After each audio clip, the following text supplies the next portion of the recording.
Retropolis. You're watching Retro Review. Today's episode, I'm going to be reviewing a couple different controllers here for the original Sony PlayStation. So now I have the very first model controller here, and it looks pretty different from the controller you're probably used to. So it has ergonomic handles, and it has on the top it says L and R on the front, and then it has 1 and 2 buttons. Unlike other consoles from the era, instead of a 4-directional pad, it has these 4 buttons. And then instead of lettering the action buttons, it has symbols: X, triangle, circle, and squares, as well as a start select.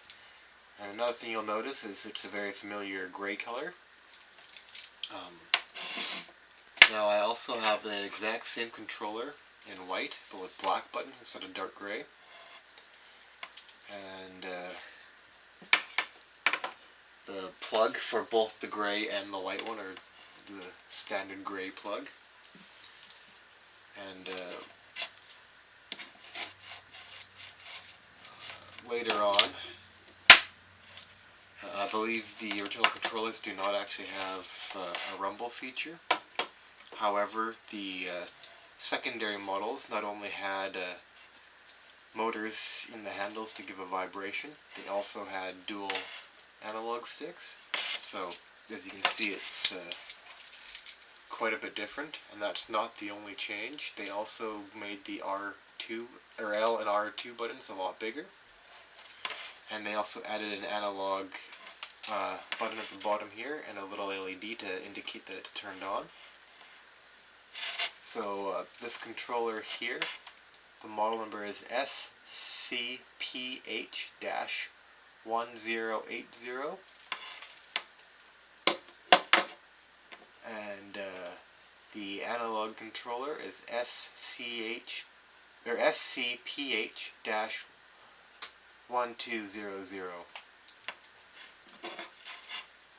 So this controller also has one less screw than the original, and so rating these two controllers, I would have to say this one is an average controller. It's different for the system, and I mean, honestly, it actually holds up quite well, but I would still have to say it's what you would expect there to be. So I'm going to give that an average mark of 10, or 5 out of 10. As for the analog controller, it has vast improvements, being that there's a larger button down here, or buttons down here I should say.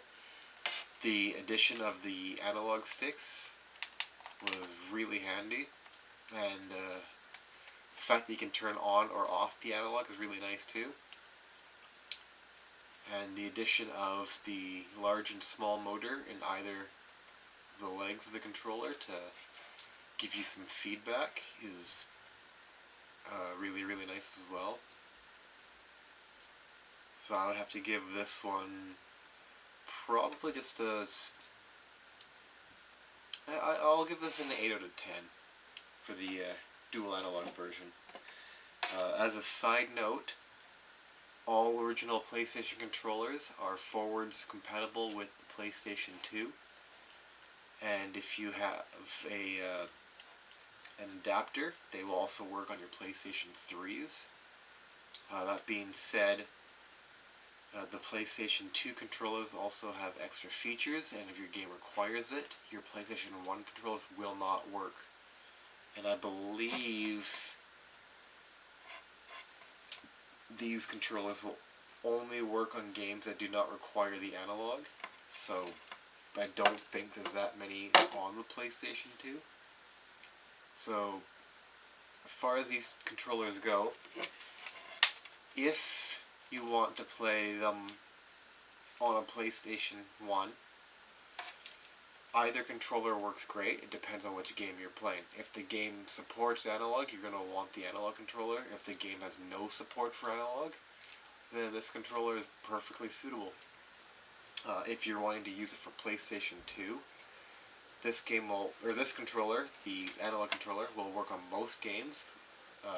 There are a few games that require extra button presses, which is L and R3, which is by pushing these down. Now it sounds like it does, but there's no actual button below it.